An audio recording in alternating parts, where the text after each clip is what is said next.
Hey guys, it's Ben with Ben's Viewfinder here, and I am here today to show you my 800 megapixel super panoramic of the Grand Teton Mountains in Wyoming. I shot this actually back in October, but it took me a long time to put it together and kind of process it because working with images that are so large in nature take a long time to kind of get it to look kind of how you want it to. Takes a lot of computing power, and so here it is. This is kind of the grand finale, I guess. Uh, so I shot this with a Nikon D810 camera, which is a 36 megapixel camera.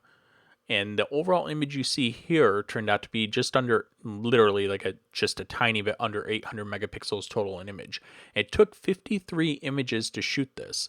I did not use any kind of special machinery or equipment setup. It was literally my Nikon D810 with a 70 to 200 lens. I shot it at 200 millimeters on a regular tripod.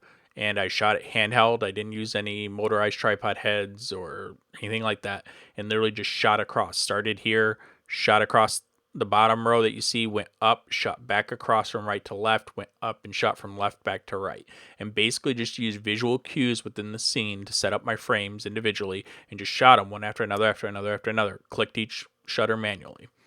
Um, and so yeah, I had a lot of overlap, which is probably why it only ended up being 800 megapixels. If I probably would have used a motorized tripod head or something like that, it probably would have gone gigapixel, which would have been over 1,000 megapixels.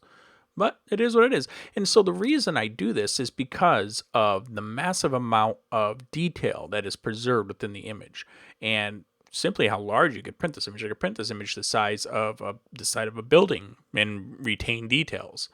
And so let me just kind of show you around a little bit. And so part of the reason I'm bringing you this image too is that I cannot display this image in full resolution on my website. I use SmugMug to display my portfolio on my website to you guys, or to bring my work to you, and they only support images up to 150 megabytes in size. This image in JPEG form, not the Photoshop document that I'm working in, but just in JPEG form, is 700 and some megabytes large. So it's very, very big image. Uh, but the reason that you do this is, or the whole reason why you'd want to have an image this large, is that if you were to shoot one frame with something like an iPhone or with a regular camera, even my Nikon D810 or whatever, if you were to start zooming in on stuff like these peaks and the stuff in this image, you would start getting pixelization as you zoomed in further and further and further. And so I shot it this way to preserve just massive amounts of detail. And as you zoom in on this, you can see that even as we're clicking in, we're retaining an amazing amount of detail. Let's zoom in on some of the snow up here on these peaks.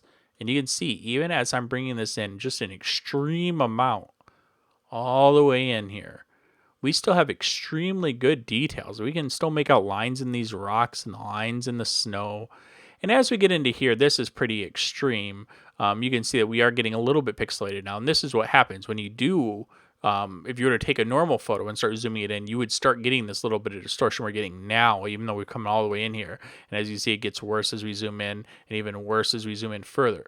But if you were to remember this little patch of snow right here that we're looking at, I'm going to zoom all the way back out, and I'll point back out to you again once we zoom all the way out. But that's that little patch of snow that we were just zoomed in here, where you see my little zoom marker here that I'm circulating around. So that little patch of snow was that right there. And so we photograph images like these because, in a way, it preserves the scene in such immense detail that if I can bring it to people and show it to them, and eventually my website will, when I have one custom made, will involve these exploratory tools that will allow people to load these images in full detail and allow them to click around and pan around in really great details and see this stuff. Like, you can see the snow ridge line here. Let me zoom back out one, because this is kind of the regular resolution that the image should be at. You can see like snow ridge lines along these cliffs in, so it allows people to kind of go through and look through an image and see it how it was kind of really looked like in real life, and not get the horrible distortion and things like that that they get in a normal image. These amazing cracks and crevices that go on here through the rocks, I can't explain them to you why they happen. And basically this becomes an editing nightmare once you get into trying to put these all together, and the amount of computing power it takes to take so many photographs like it took to take this and to bring them all together and merge them together and stitch them together and make the exposures proper and to do everything. But in the end, you have a pretty awesome result, I think. And so I just wanted to show it to you guys, kind of zoom in. I'm going to show you a little bit further too, because I actually went through and just kind of give you an idea of what it looks like if you were to splice this all up into the separate images. And this is not exact science, but I went through and just figured out, kind of put some rulers on this image, which is the same image. But to give you an idea, if you were to break this up, you see these lines going, and this one gets a little bit lost here in the clouds. But if you were to split this image roughly evenly across the board, I did it in 3 rows from top, middle, and bottom, and then shot across. And if you were to break it up, this would be 53 frames of this image would look like. And so when you set up to take this photo, basically, I'll go back to the bottom left, I started here, and when I start here, I have to look, find my visual cue in the scene, which was probably the trees or something in this mountains, this little gap probably right in here. Then I move my frame over, take another shot, make sure I have overlap between these two so that when I bring it together, it's going to have stitching ability. Again, move across, move across, move across as we keep going across. And then once I get all the way to the right-hand side, whoops, went too far, I'm going to move my sensor up so that now I'm capturing further up. But again, not only do I need to keep overlap left to right, but now I need to keep overlap top to bottom. If you go too far, you'll end up with no pixels to fill in the data.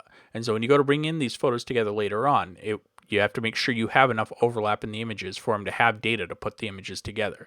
And so again, we went back all the way from right to left, and then again went up a whole nother row. And in the end, you end up with 53 images stitched together to make an 800 megapixel super panoramic of the beautiful Grand Teton mountains shot in fall. And it was fun. It was kind of more of a, can I even do this kind of thing. I've taken a couple of massive panoramics before. I shot one of Delicate Arch that was 24 images. In this case, it was kind of like I set up and I thought the mountains looked interesting and the lighting was interesting. And believe it or not, there were a lot more clouds kind of above us where the sun was coming from behind me and filtering down, creating these cool shadows on the mountains. And so when I set up to take it, it was more like I'm just going to shoot for the stars. And I shot the mountains with less images. I shot it all the way down to, I think, 4 images, where I just took 4 wider images from left to right, just in case this basically didn't work out. But it was kind of a fun thing to see if I can make something this massive and put it together. It took me a long time to process it, but in the end, I think I ended up with an image that was pretty cool. And, someday maybe I'll have it printed on a pretty massive size and actually get to see it in all of its glory. But for now, I was posting this today on social media to share with everybody, and I wanted to give them a little bit more idea of why I did it and kind of why this is kind of a cool, amazing shot. So hopefully you guys enjoy. I hope that you have all had a great holidays, that you're going to have a great holidays as it's the middle of December. And we'll see you guys soon. I'm going to have a lot more YouTube videos coming. I know I've been absent for a while, so stick around, guys. Thanks a lot.